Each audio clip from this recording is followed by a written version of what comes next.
So, hello everybody.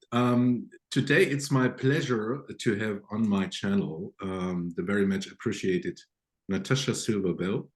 She is located today at the East Coast of the US, and at her time it's 6 o'clock in the morning, and it's very much appreciated. And it's my great pleasure, Natasha, to have you on this interview on this interesting topic, mental wealth. And from my perspective, these question, how do you unlock really the truth of wealth, is just a quite important topic for many of these wealth creators and their families and stuff like that. And it would be my pleasure, and for me and for my audience as well, to pick up your perspectives, your ideas, your thoughts on this quite important topic to, let's say, to secure these families and make them more professionalized and more institutionalized. So on the first point, I will give you just a ball. Is there just any opportunity that you can introduce yourself a little bit?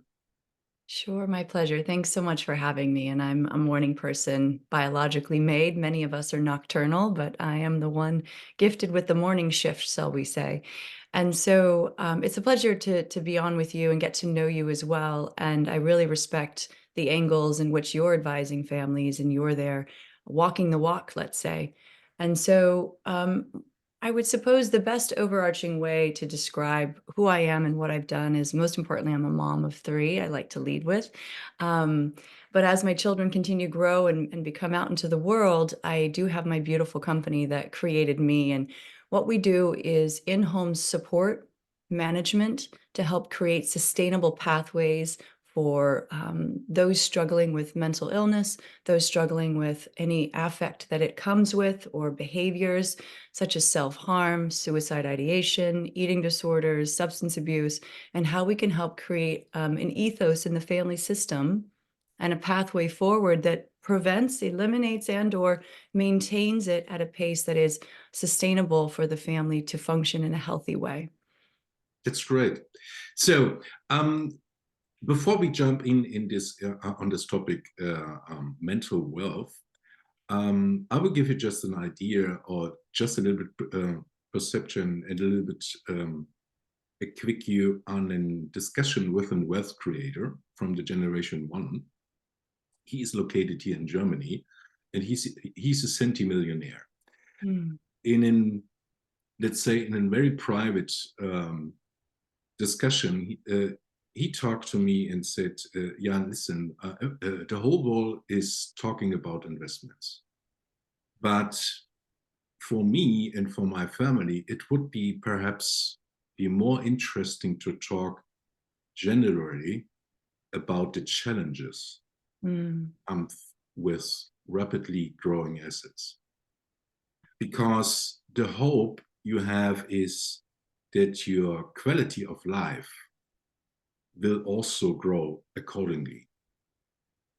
What else do you have work so hard for?" And that was a little bit of mind blowing for me. And I will give you just these question: what is actually mental wealth from your Mhm. Sure, thank you for that. And I think with money comes much more responsibility. And there's a saying in the States, more money, more problems. I'm sure there's different ways of saying this. And so, money isn't power, it's the use of money. How do you use it? What is it for? Now that I've achieved, or I've been born into, and I recognize this place I have in life, what do I do with it? And how do I do it to be of value to the world? And one can think about wisdom as wealth, which I couldn't agree more with. And how do you obtain wisdom? Okay, great. So I have the wisdom, which is the use of knowledge wisely. So knowledge isn't power, it's the use of it. Okay, I have the wisdom, I have the advisors. How do I really find that inner peace that creates a comfortability with this privilege that I have? And so that really, as much as I will, and I will be my pleasure to go into it, that's for the family to decide. I'm always mindful that there's a generation after generation, and I want to respect what makes their family from all different walks of life around the world. Different cultures have different systems in place for their families. That said, well, hold on a second. Why do we have maybe some adversities that are going on at a global level, from substance abuse to suicide? Do you know there were 700,000 suicides last year from the World Health Organization reported? Oh, That's a really staggering number in 2023, 700,000 globally. And those are the ones that are reported. So it's something that certainly I'm glad that we're speaking about.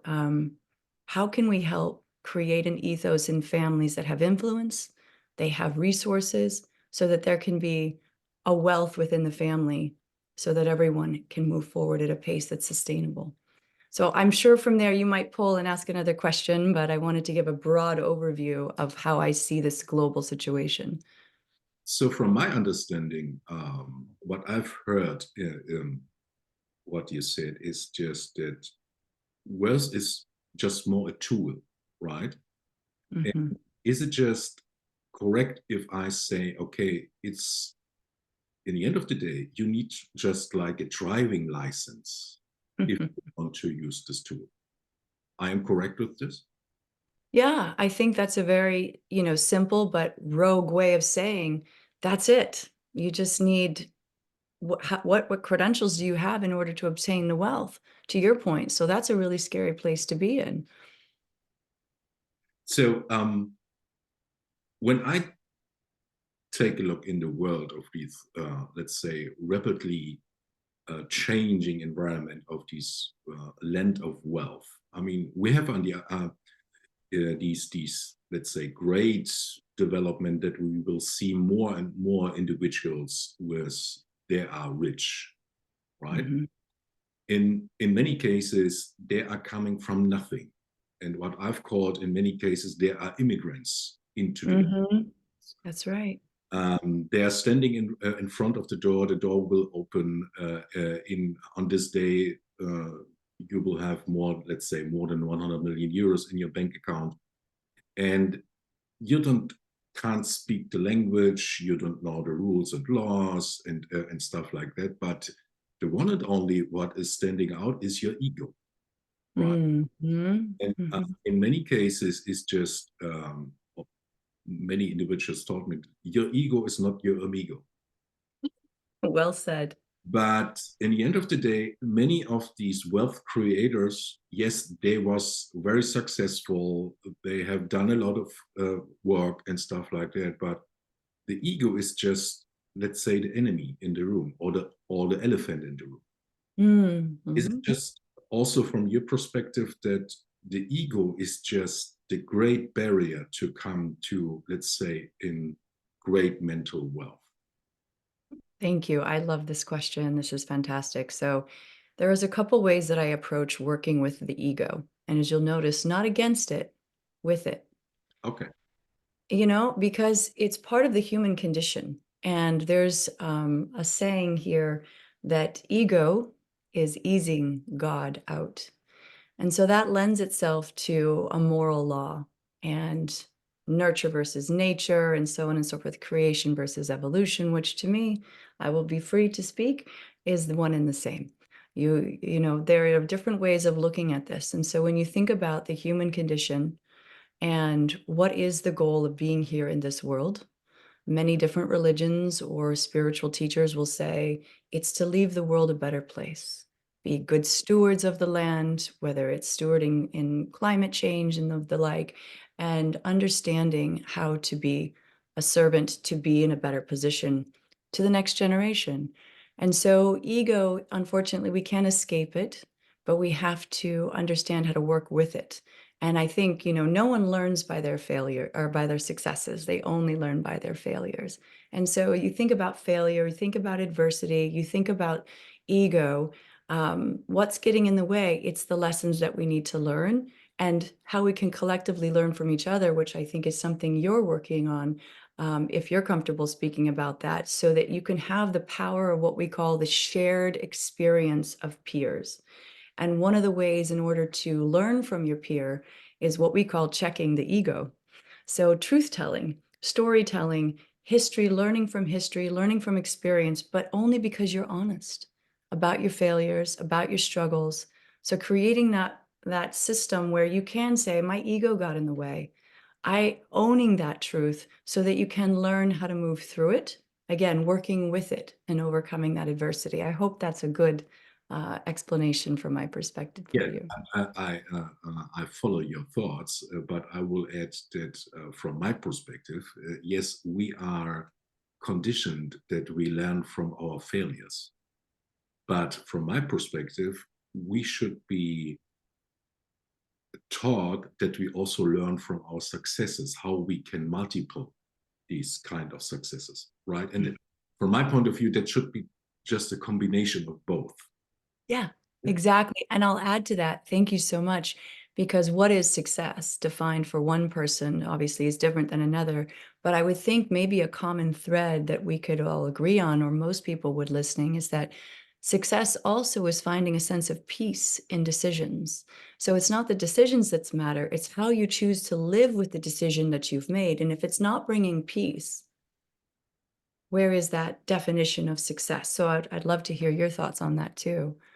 Yeah, so I mean, in regards of my peer group organization, that's just what I've called the tribe of strategic legacy builders. Is just what I've in many cases recognized is that, especially in this generation one, yes, there is just a wish on imagination. Okay, what could be my legacy? The Mhm. question is more just how I can develop my own legacy. What is it actually? What is this great word legacy in the end of the day meaning for me as a person and for me and for us as a family, right?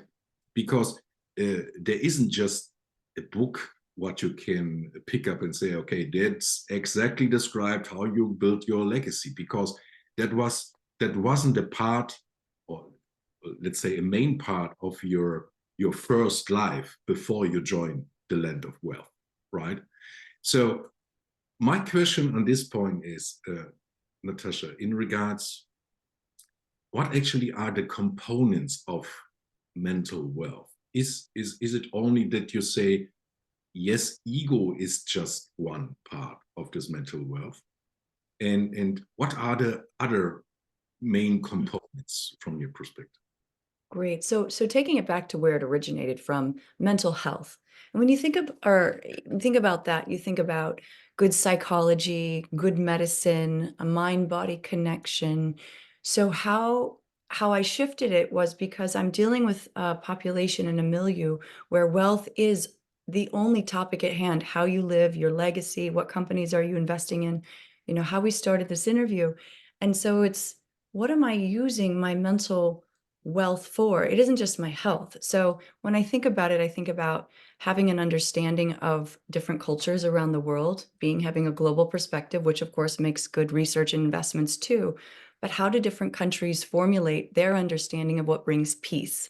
And I think that is probably, if I can give you the baseline of what I believe mental wealth is a sense of peace within.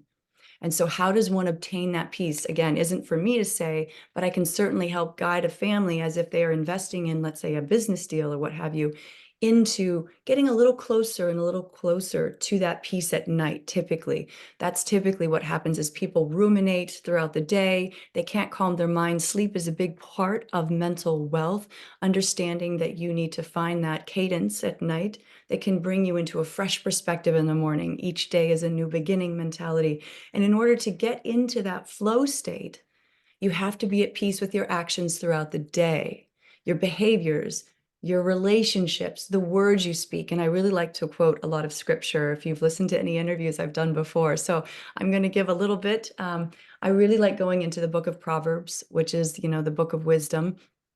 And I will share with you Proverbs 18:21. It said, Um, Death and life are in the sword of the tongue. And in Proverbs 12:18, rash words are like swords of thorns. And so when you think about what we speak, what we say, really does impact. You know, the saying, "Oh, you're going to eat those words." Well, yeah, you actually are. And in the translation of the word abracadabra, it comes from the Hebrew. You know what it means? Yeah. It comes from the Hebrew word, let it be so. Okay. Interesting. Interesting. Fascinating, right? So the words we speak, just like the food we nourish our body can give us a bellyache or a tummy ache or, be an antioxidant, what have you. You want to nourish your body to heal itself because it naturally heals without command or asking. The words we speak nourish what it is we're giving life to. So I always think about mental wealth in a way of bringing peace in your mind-body connection. The words that we speak and the food that we eat is just as important as any investment we make, because is it bringing us closer to that peace of mind that, of course, brings us into a solemn, easy sleep that brings us up and fresh to make wise decisions, whatever they are the next day. And as you're, which typically lends itself to family. That's the biggest disruptor. I know it is for me at night. If my children are unwell emotionally, physically, I don't sleep well. I want to be there for them. And then I have to make the decision as a mother as they become adult children, what is my responsibility and what is theirs? And that's typically where I get called in to help family systems, because usually a matriarch or a patriarch has a disruption in their peace at night and they're worried about a child. And so, how can I help them understand what is their child's responsibility? What is their responsibility? And how can they come together to create an understanding that I love you and I'm going to let you figure this challenge out yourself? Or I love you and I can help you. And that's the discernment. That famous saying, God grant me the serenity to Yeah. accept the things I cannot change, the courage to change the things I can, most importantly, the wisdom to know the difference. And that right there is the biggest piece that we are constantly adjusting our expectations all day long to help the families find that peace at night. So I'll pause there and see what comes up for you. So from my perspective, and if you give me just these better overview or clarification, what is actually mental wealth? Is it correct when I'm saying if you want to build up your legacy, it is essential that you build up first your mental wealth. Otherwise, it could be that you walk in the wrong direction because you don't have these, what I've understand what you said, these inner silence The inner peace. And so or the inner again, peace. there is no such thing as a wrong direction, but I will challenge and say back to myself and share, checking our motives, what's driving us, I think is always important. Why do I want to invest in this company? Why do I want this house? Why do I want this new relationship? What are the driving forces that to sometimes, and I'm guilty of it myself, what was I doing? What was where I wasn't thinking. I was just going with maybe what the my ego wanted or what I thought was best for me. But really, if I slow down, do some cleansing breaths, pause, and if something's really activating inside of my nervous system, it's telling me something that maybe I'm not computing yet. And that's where we get the breath in meditation or the breath in understanding. Going for a walk in nature can give us the clarity and the answer. Going for a run, clearing the mind to understand, what am I really doing in this new business venture or with this new relationship or in this partner? Or why am I so angry at my mother? And we could go deep, deep with that one, which we will keep it nice and light today. Yeah, I mean, I follow your thoughts, but in reality, to be honest, Mm, I mean, let's say more than 50% or more, let's say 80%, they don't actually know what they are yeah, actually, I right? know. So, Yeah. because especially in the situation, if you become rich, yes, you have a certain amount of money in your bank account, and you can do a little bit what you are actually doing, but you don't know actually why this I'm, because the whole crowd Right. is doing, right? In regards, that is coming back to what I've mentioned previously, what this guy taught me in this private conversation in Munich, because your whole environment is talking only about investments. Yeah. This is great and this is great. You should do this and this and this. And in the end of the day, you are exhausting and Yeah. you're lost in the money game. Yeah. But more importantly, you have forgot your family. Mm. How do you bring your family on the same page? Right. And that brings me up to my next question to you. And the question is, how do you can practically develop this mental wealth approach for your whole family? If you, as a wealth creator, say, okay, I'm not alone. I have a family, I have kids, I have a wife, a spouse. What can I do, or what can we do? Hmm. We together develop this mental wealth. Can you give me just an idea on this? My pleasure. There's some great practitioners and providers throughout the world that I've had the pleasure of getting to know over my now 12 years in this space. And some of them are behavioral health specialists, and some of them are people like yourself who come from the lived experience of understanding the adversity of generational wealth. And there's the art of storytelling. And so, where I'm going with this is creating family bonding experiences. There's a woman named Diana Chambers, and she comes from generational wealth herself. And she does generational storytelling within a family system over several days. There are some great therapeutic trauma storytellers in the US that I work with and go in and help create a timeline of the story of, let's say, one person, which then, of course, involves other family members as it's appropriate to inform them. There's great bonding experiences in the art of storytelling in a family that isn't just someone sitting at a dining room table or at a family meeting or a quarterly meeting to say, and this is what I did when I was young, and so on and so forth, where it's very dogmatic and, talking at the family instead of collectively bringing the family together in a very safe environment with a facilitator that really understands the objectives of bringing a family together. I don't want to say in a canceling out, but in a neutralizing way where each voice can be heard, whether they agree with it or not. And that's really important for creating an awareness, I think, to answer your question. How do you do it? You need to be creating awareness in the family system that each voice is important. And how do you bring them together in a way that, to your point, can bring changes gently, not too fast? Because if we do things too fast, it can rupture and cause a backlash. So you want to bring things into a family system that have a pace that is sustainable. And that usually is through another behavioral health specialist or guidance of some kind. Okay. And I am also correct if I say, if you approach to develop these mental wealth, then the outcome and the results are stronger values, a Mm. strong legacy, a stronger, or do you act as a family quite more professionalized and institutionalized as many of other families? Yeah. It really is true. You must have this own experience in your life because when we work, we typically get called in when there's a fire, so to speak, and there's a crisis. And why do we have to wait for the crisis? And so I think families are getting a lot more learned. We have very informed consumers, shall we say, because of the internet or because of different behavioral health specialists that are getting a little more attention in the awareness piece. And so, yes, it does create a bonding experience, but it has to be done professionally, in my humble opinion, because when families come together, oftentimes, again, words can hurt.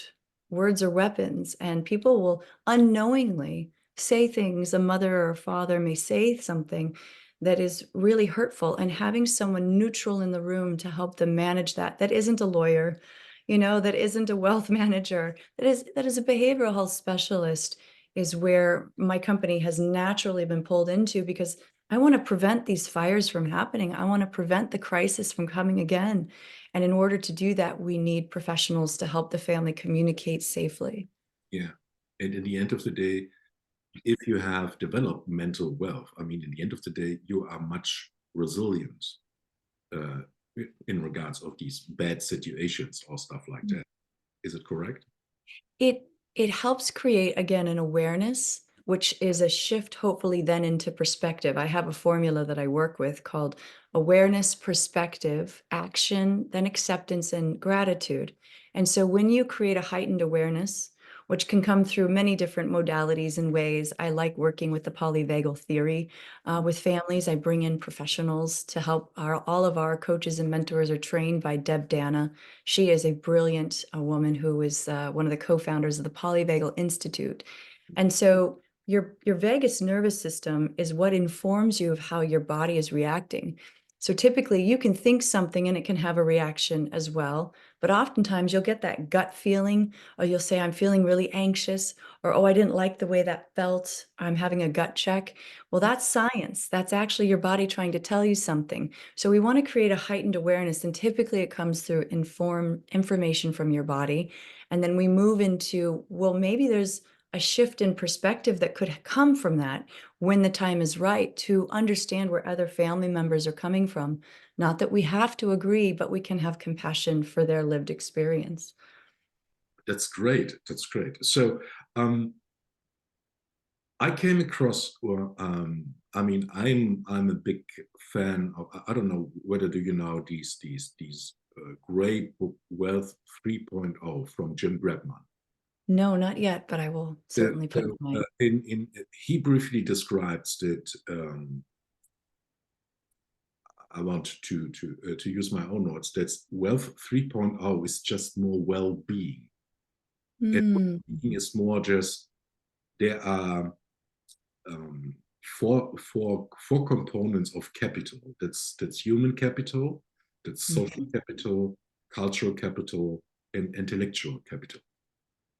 And in this new generation of wealth creators and their families, they are looking more just for a strange-based approach.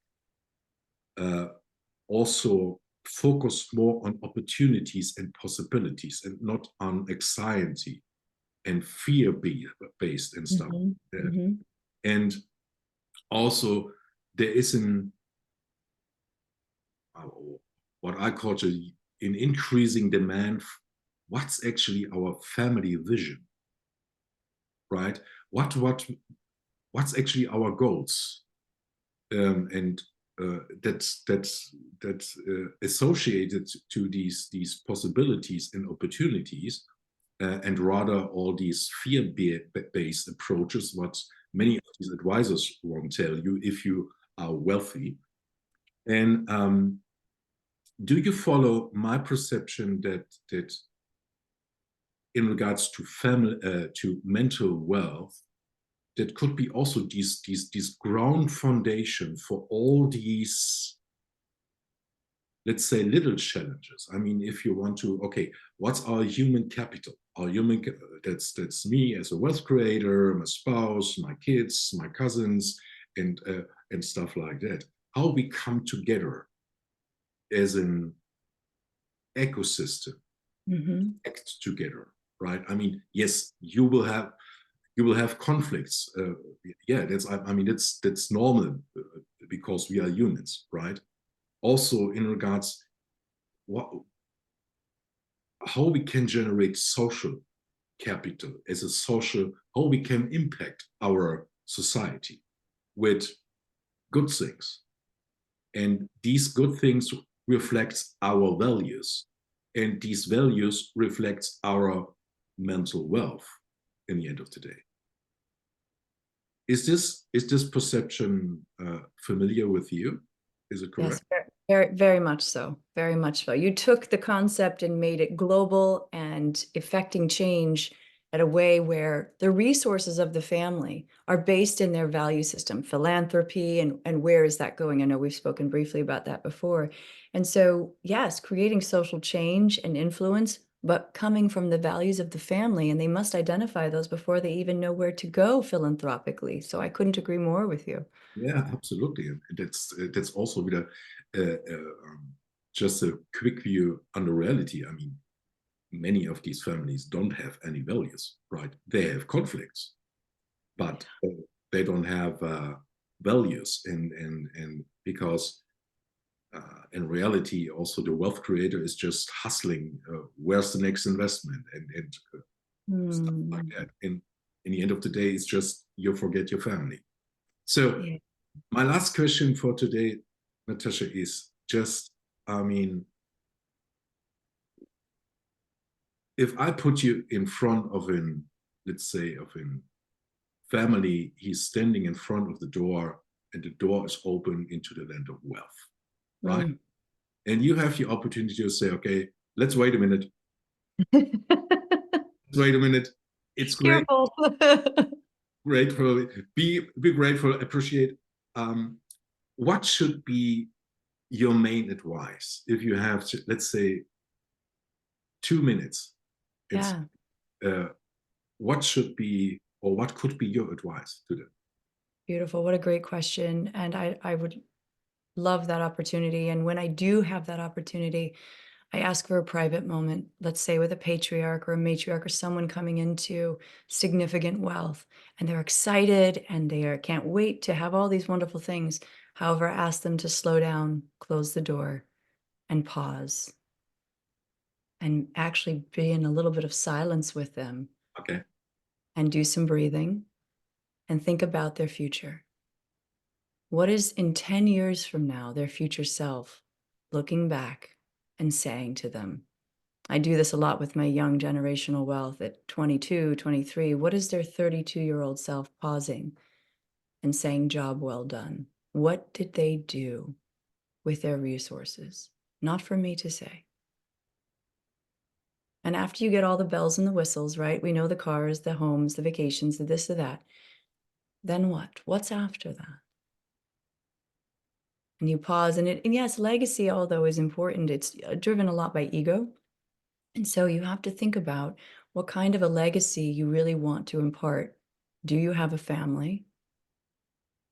Do you want to leave the world a better place? What changes really stir you at night to create a better world for those around us? Now, I try not to give too much words, but yeah, I think this is a very powerful and very important question. So that's absolutely amazing, Natasha. I've enjoyed our 30 minutes conversation today, and many thanks.